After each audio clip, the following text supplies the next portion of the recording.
Hello, hello, hello.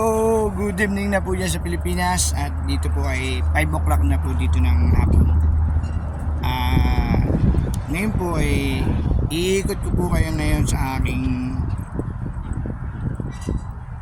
area dito sa binabantayan kong site. Iikot ko po kayo. Sasama ko kayo sa pag-iikot para mayroon akong ebidensya pagka nagkaano. Ito po yung aking ito pong area sa likod. Yan, ito pong work site namin, working area. Ito naman po mga container van at mga container na yan ay nandyan po yung aming mga gamit, mga tools, mga pisa-pisa, mga ano.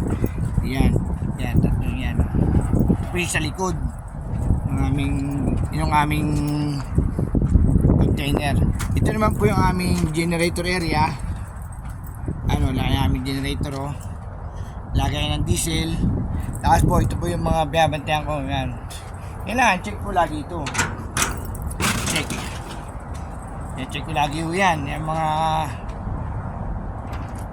mga lock na yan, lagi ko po tine-check yan.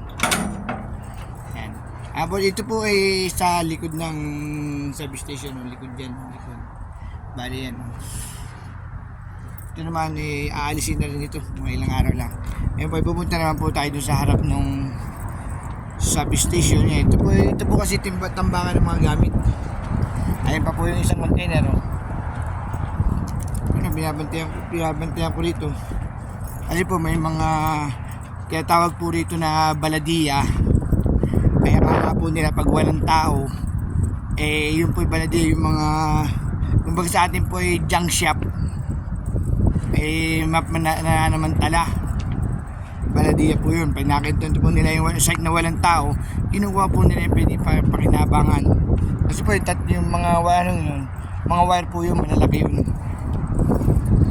Ngayon po ay maganda na po dito sa kaya po kinayod na yung kalsada. Makikisama mga in a few days, in a few weeks, na po ito, highway na po ito.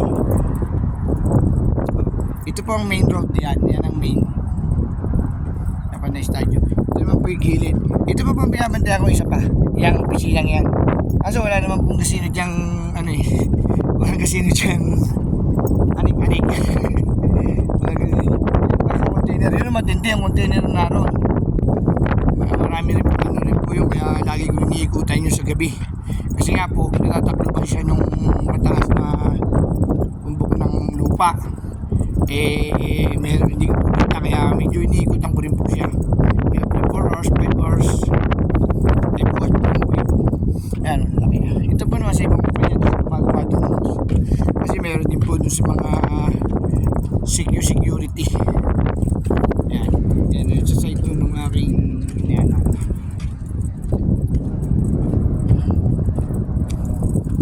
doon po kasi sa area yun.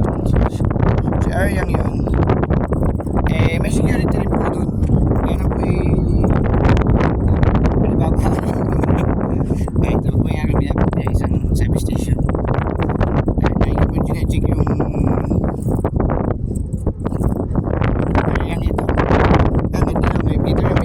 may poste na may poste na. Lately walang poste yan. Ganda na Ayan, nakikita check itong area niya, yung mga pintuang yan. Kasi nga po baka po kumasalis yan. Ayan. Pero titibay po ng mga lock niyan. May mga sarili pong lock na kasi po yan po sa area ng ito na pinamit ako. Ayun, ganda na ng kalsada. Totally po highway po yan. Ayan. Niligid po yung highway yan. Pati po doon, highway din po doon. Ito po naman, in a few months, na rin po yan. Building na rin po yan. In a few months, building na rin po yan. Ayan. Dito lang po yan. Ito lang po ang iniikutan dito. Ayun, maglalagay pa sila dito ng poste ng ilaw Kaya po may wire na ganyan. May poste pa po dito ng ilaw. Doon. Tapos ito pong side na to, mga tiles yan. Kaya naglalagay pa sila ng hukay na ganyan. Kaya may makakita kayo ng hukay doon. Doon na po yung tubo. Yung wireless na mga ilaw. Ang ganda na po. Makikita nyo po mga ilang araw lang, ispartado na ito, lusot na doon. Kasi nga po, pagka naibaw na yung tubo doon sa highway, siyempre ma-open na po yun eh. Open na po ito. Ispaltuhin na rin po yan. Lusutan na. Ay magiging private na yung amin doon.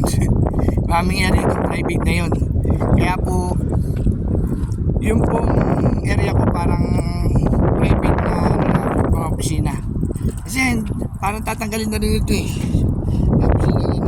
Tsaka yung kaya tatakluban kasi nung lupa. Tatakluban ng lupang yun. Yung isang cabin.